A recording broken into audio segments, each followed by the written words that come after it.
ఉమ్మడి నెల్లూరు జిల్లా బంగారంపేట సచివాలయంలో రెవెన్యూ సదస్సు కార్యక్రమం నిర్వహించారు. ఈ కార్యక్రమంలో ముఖ్య అతిథులుగా తహసీల్దార్ ద్వారకానాథ్ రెడ్డి, సర్పంచ్ నాగేందర్ రెడ్డిలు హాజరయ్యారు. ఈ నేపథ్యంలో చంద్రబాబు నాయుడు ఏర్పాటు చేసిన రెవెన్యూ సదస్సులలో ప్రజలు పాల్గొని విజయవంతం చేయాలన్నారు. గడిచిన 5 సంవత్సరాలలో ఏర్పడిన సమస్యలను ఈ సర్వే ద్వారా పరిష్కరించుకోవాలని నాగేందర్ రెడ్డి సూచించారు.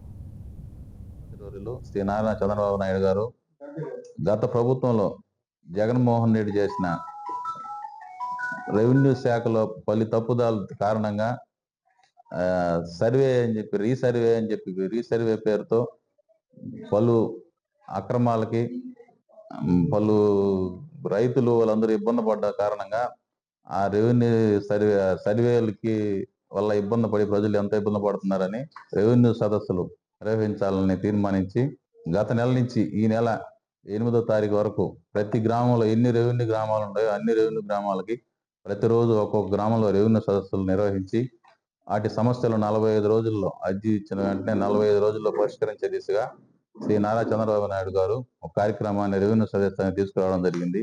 దీంట్లో రైతులు వాళ్ళకి పొలాలు ఏదన్నా మారిపోయి ఉన్నా కానీ లేదా ఇంకేదన్నా ఆక్రమణలకు గురి ఉన్నా కానీ అక్కడ ఆ సదస్సుల్లో విచారించి వాళ్ళకి వెంటనే న్యాయం జరిగే విధంగా కృషి చేసేదానికి మన పెళ్లకూరు మండలం తహసీల్దార్ గారు ద్వారకానాథ్ రెడ్డి గారు, అదేవిధంగా సంతోష్ బాయ్ గారు, ఆర్ఐ గారు, అదేవిధంగా మిగతా సిబ్బంది ఈ రోజు వచ్చి బంగారంపేట గ్రామ పంచాయతీలో బంగారంపేట గ్రామ రెవెన్యూ విలేజ్ లో ఈ రోజు రెవెన్యూ సదస్సు నిర్వహించడం జరుగుతుంది.